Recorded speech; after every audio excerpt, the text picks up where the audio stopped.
गुजारिश जो है वो हमारी किताब तालीमात इस्लाम के हवाले से ये है। तालीमात इस्लाम के हवाले से बहुत सारे दोस्त हमसे सवाल करते हैं कि ये किताब क्या चीज है। तालीमात इस्लाम जो किताब हमने दर्ज की है, रकम की है, इसका बुनियादी फलसफा और पस मंजर ये है कि नौजवान हो जाते हैं, बड़े हो जाते हैं अफराद, लेकिन उनको दीन की बुनियादी असासियात और मबादियात का इल्म नहीं होता है, और फिर इस उम्र, बड़ी उम्र में हो जाने की वजह से, शादी ब्याह के बाद और फिर अमली जिंदगी में मसरूफियत की वजह से वो बिलखुसूस नहीं आ सकते, मदारस और मसाजिद में शर्म महसूस करते हैं। तो उन लोगों को भी सामने पेश नजर रखा है, और साथ में मदारस और स्कूल कॉलेज में पढ़ने वाले तलबा और तालिबात को भी पेश नजर रखा कि उनको अगर बचपन में हम दीन की तालीम दे दें तो कभी भी उनकी जिंदगी जो है दीन इस्लाम की रूह से खाली नहीं होगी, और बड़ी उम्र के लोग जो है वो इसको लेकर इस किताब को खलवत में बैठकर, तन्हाई में बैठकर सबकन सवाल और जवाब के अंदाज में आसान जुबान के अंदर हमने ये रकम की है, उसको याद करके पढ़ सकते हैं और अपनी जिंदगी को इस्लाम के मुताबिक गुजार सकते हैं। तालीमात इस्लाम किताब के अंदर 20 सबक हैं। चूंकि दीन इस्लाम 3 चीजों का मजमुआ है। सबसे पहला अकायद, दूसरा है इबादत, तीसरा है मुआमलात।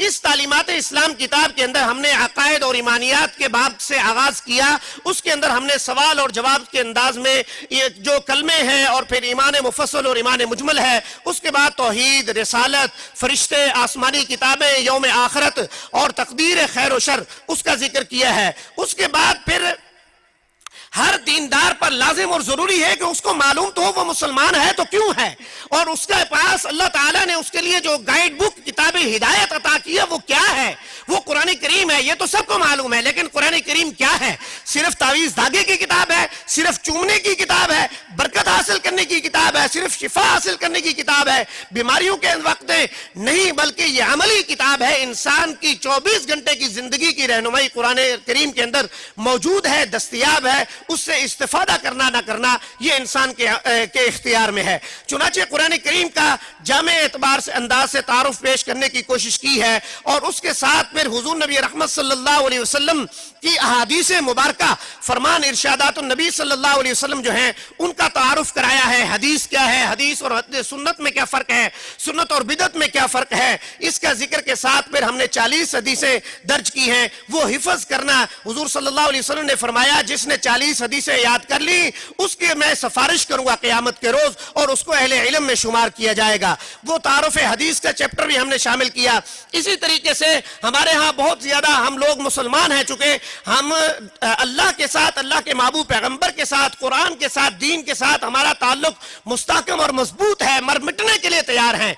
लेकिन वो हैं कौन, उनकी शख्सियत क्या है, उनकी जिंदगी क्या है, वो उनका अमली किरदार क्या है, उनकी हयात तय्यबा क्या है, वो कब पैदा हुए, उनके अंदर उनकी जिंदगियों में मुश्किलात और आसानियां क्या आई हैं, अजीमत क्या है, रुखसत क्या है, आप सल्लल्लाहु अलैहि वसल्लम की हिजरत, आप सल्लल्लाहु अलैहि वसल्लम के फैमिली खानदान, आप सल्लल्लाहु अलैहि वसल्लम की दावत सिर्री और जाहरी और हिजरत की तकालीफ उठाई हैं, आप सल्लल्लाहु अलैहि वसल्लम के साथ दुश्मनों का किस तरीके से सलूक था, ये सारी सीरत नबी सल्लल्लाहु अलैहि वसल्लम का भी मजमून दर्स हमने शामिल किया। उसके बाद हुजूर सल्लल्लाहु अलैहि वसल्लम से दीन इस्लाम को अखज़ करके हम तक मुंतकिल करने वाली जो हस्तियां हैं वो सहाबा किराम रिज़वानुल्लाह अलैहिम अजमईन और अहले बैत इज़ाम हैं। उनका भी तारुफ हमने अपनी किताब के अंदर दर्ज किया है। जब तक सहाबा और अहले बैत ये हमारे दोनों, हमारे आंखों की ठंडक हैं, हमारे मंजूर नजर हैं, हमारे नूर ऐन हैं, जब तक हम इन दोनों के साथ, दोनों हस्तियों, मुबारक हस्तियों के साथ मोहब्बत अकीदत का रिश्ता इस्तवार रखेंगे, हम कामयाब और कामरान रहेंगे। और अगर इनकी शख्सियात के ऊपर, इनकी जात के ऊपर, इन मुकद्दस हस्तियों के ऊपर उंगली एतराज उठाया जाएगा तो फिर हमारी दीन की जो सनद है वो भी मशकूक हो जाएगी। इसी के साथ ही दीन इस्लाम की अंबिया और सहाबा और अहले बैत के बाद सबसे ज्यादा खिदमत फुक़हाए किराम ने की है। उनमें आइम्मा अरबा जिनको अल्लाह ताला ने कबूलियत आमा से फैज़याब फरमाया है, हजरत इमाम आज़म अबू हनीफा, हजरत इमाम शाफ़िई, हजरत इमाम अहमद बिन हंबल, हजरत इमाम मालिक रहमहुल्लाह, इन तमाम की शख्सियात का जो है मुख्तसर तारुफ भी हमने अपनी किताब में दर्ज किया है। अकीदा इबादत के साथ साथ हमने मसाइल तहारत, अरकान इस्लाम और मुस्लहात दीन जो है, जो भी हम काम करते हैं उसका क्या हुक्म है, उसको भी जिक्र किया गया है। जब हम अकीदा और इबादत की बात कर चुके तो फिर मुआमलात की जिंदगी भी है। चूंकि हुजूर सल्लल्लाहु अलैहि वसल्लम की शख्सियत जो है वो सिर्फ نماز یا عبادت کی تلقین کرنے کے لیے آپ صلی اللہ علیہ وسلم تشریف نہیں لائے، بلکہ آپ صلی اللہ علیہ وسلم نے ہر امر سے متعلق ہماری رہنمائی کی ہے۔ آپ صلی اللہ علیہ وسلم کی عائلی زندگی، آپ صلی اللہ علیہ وسلم بحیثیت استاد، بحیثیت سپہ سالار، بحیثیت فوجی کمانڈر، بحیثیت حکمران، بحیثیت والد، بحیثیت خاوند اور بحیثیت معلم، یہ سارے جو آپ صلی اللہ علیہ وسلم کے جو صفات خصائص سے صفات کبریٰ ہیں، ان تمام کو ہمارے لیے بطور رہنما اور رول ماڈل ہے۔ ہم نے اس پر عمل کرنا ہمارے لیے لازم اور ضروری ہے۔ سورہ احزاب کی آیت بھی ہے لَقَدْ كَانَ لَكُمْ فِي رَسُولِ اللَّهِ أُسْوَةٌ حَسَنَةٌ، کہ ہم نے آپ صلی اللہ علیہ وسلم کی ذات طیبہ کو آپ کے لیے بطور رہنما رول ماڈل بنا دیا ہے۔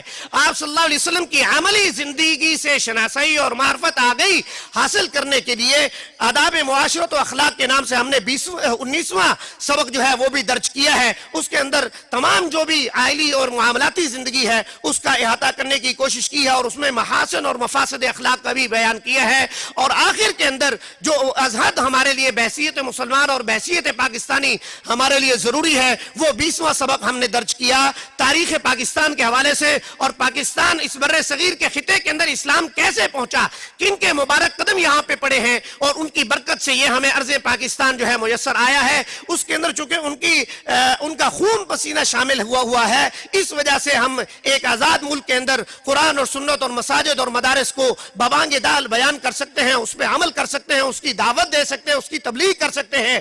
یہ آزادی یہ جو ہے ہمیں یورپ کے اندر اور دیگر ممالک میں میسر نہیں ہے۔ وجہ یہ ہے کہ اس خطہ ارضی کے اندر مبارک سرزمین کے اوپر صحابہ کرام رضوان اللہ علیہم اجمعین کے قدم مبارک پڑے ہیں، اس کی وجہ سے یہاں پر اسلام کی بہار پھوٹی ہے۔ اور ان صحابہ کرام کا بھی ہم نے تعارف کرایا کہ کون کون سے صحابہ بر صغیر کے اندر تشریف لائے ہیں، اور پھر تاریخ پاکستان کے سے پہلے تحریک آزادی اور انگریزوں کی آمد، تحریک ریشمی رومال اور دیگر تحریک کا بھی ذکر کیا ہے۔